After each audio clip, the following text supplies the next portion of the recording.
Здравейте, приятели, и добре дошли в моя канал!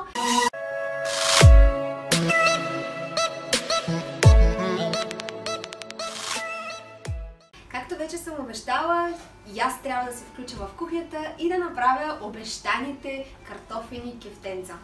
Но изключително много благодаря на Женя и на Надя, които ми предоставиха продуктите, за да са сигурни, че аз ще се включа в това и ще направя най-накрая заръчените картофени кефтенца.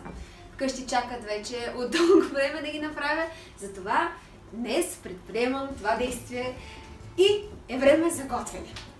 Ето това е прословутото тефтерче, което се търсеше, беше се загубило, намери се, отново се загуби и е вече факт, че го държа в ръцете си. Още на първата страница, първото нещо, което е картофени кефтенца, и сега ще ви кажа какви са необходимите продукти и вие да се направите тези невероятни чакани кефтенца. Необходимо е 1 кг картофи, 200 г сирене, 1 глава лук, черен пипер, чубрица, 2 яйца и брашно за панировка, което е желателно да е царевично. Това вече, което съм направила, е предварително съм обелила картофите и лука и вече те са сварени и са готови за да се пасират. Имаме, ето тук сиренето е готово, 2 яйца, чубрица и този уред за намачкване на картофите.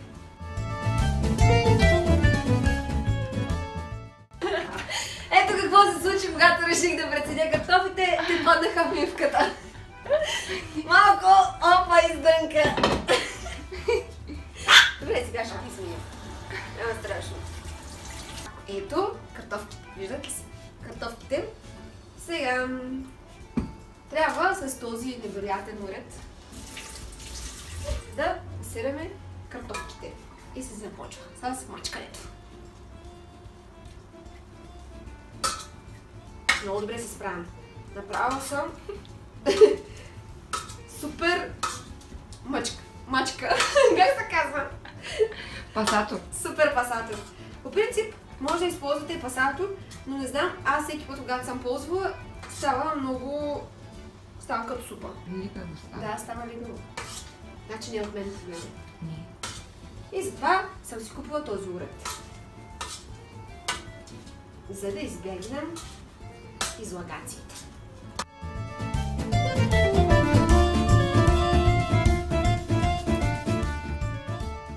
Картофките са вече готови. Ето, мога да ви покажа. Ето, мога да ви покажа. По-далечко. Така. Сега, трябва да намачкаме хубаво сиренцето.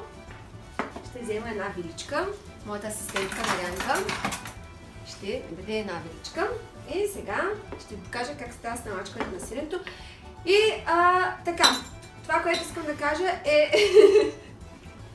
че всеки, който иска да направи тези невероятни кефтенца, да ги направи и след това да ги посне в Instagram и да ме добави и аз ще споделя неговите шедьоври, да се подкрепяме взаимно.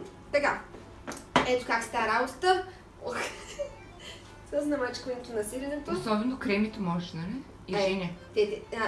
Не, особено искам Надя и Женя да се включат в това нещо, защото... И кремито с тефтерчето. Кремито с тефтерчето да се включат. Ще чакам. Ванчето.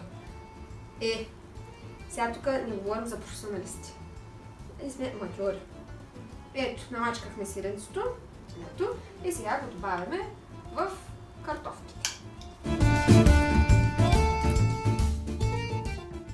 Вече сме сложили сиренцето в картофките и сега отново продължаваме да ги мачкаме, за да стане... Да ги пасираме.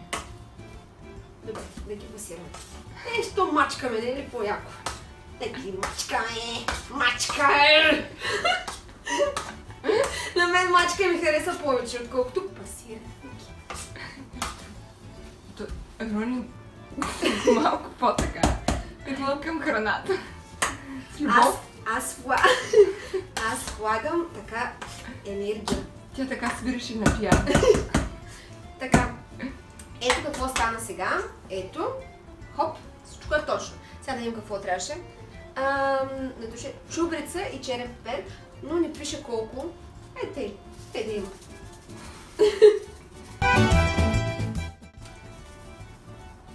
малко ми дарам на Марианка, защото тя малко иска да ме прецака. Така. Черен пер малко. Сега. Мирише много вкусно. Още маличко ще Ако искаш да го изем така като е. То така много вкусно ще е. Пюренце. Ако не се занимава, правите пюре, айде.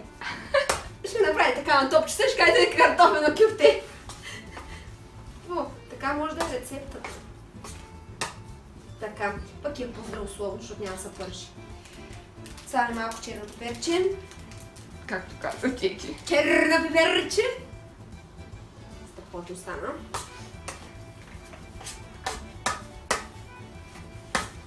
Чакай любов да вкарам.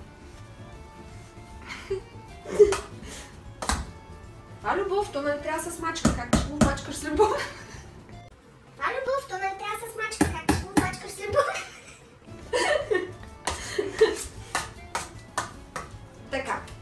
Сега всичко е готово. Ето, всичко прилича на едно пюренце. Вкусно. Сега трябва да се остави да изстине напълно. Навънка минус 7 градуса. Сега навънка наистина е минус 7 градуса. Ще го оставя навънка тенджерката. Разбира се, ще я захлупя, за да не се мърси. И след това продължаваме. И сега след около 40 минути вече нашата смес вече е изстинала и продължаваме нататък. Ето ги двете яйца. Сега трябва да ги разбием. Ето в тази купа. Сега е професионално всичко. Така. Няма чурупки. Второто. Хоп. И сега с другият въртящ се уред. Разбиваме яйца. Може да търсваме.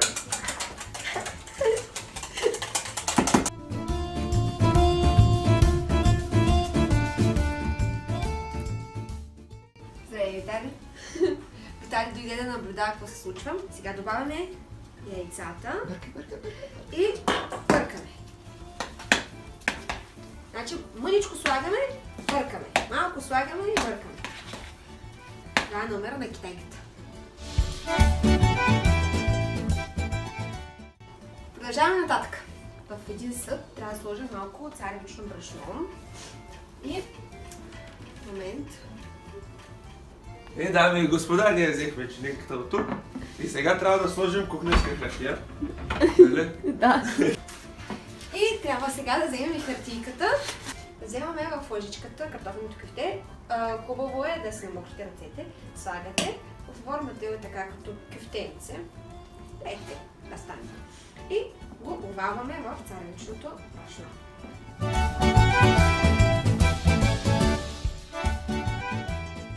Ето тук са вече готови кюфтенцата. Направени са. Минаха 10 минути, за да може хубаво да стегнат. И сега ще ги изпържем. Ще ги изпържем в тази тенджера, за да не пръска навсякъде. Да стане простотия.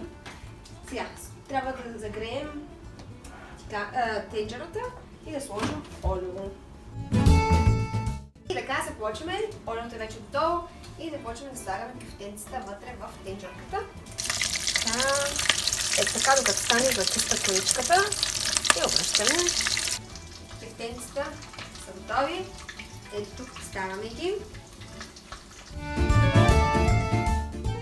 Вижте направо ла шеф. Така, продължаваме нататък. Как вече се как се слагаш? Така, продължаваме нататък. Как се слагаш? Направо мастер шеф Яшо ти даде с тези двамата и Марианка. И в тази направо ще видим семейство Езекиев и Бен Бенг. Тук стана доста мазничко. И сега вземаме още един слой хартия и покриваме отгоре.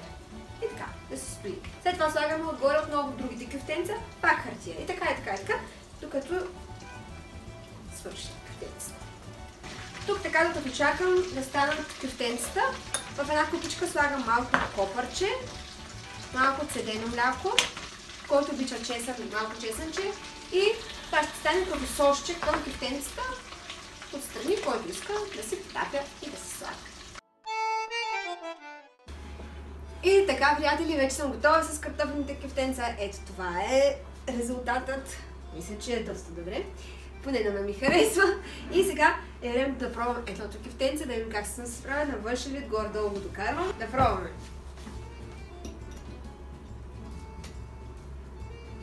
Оп.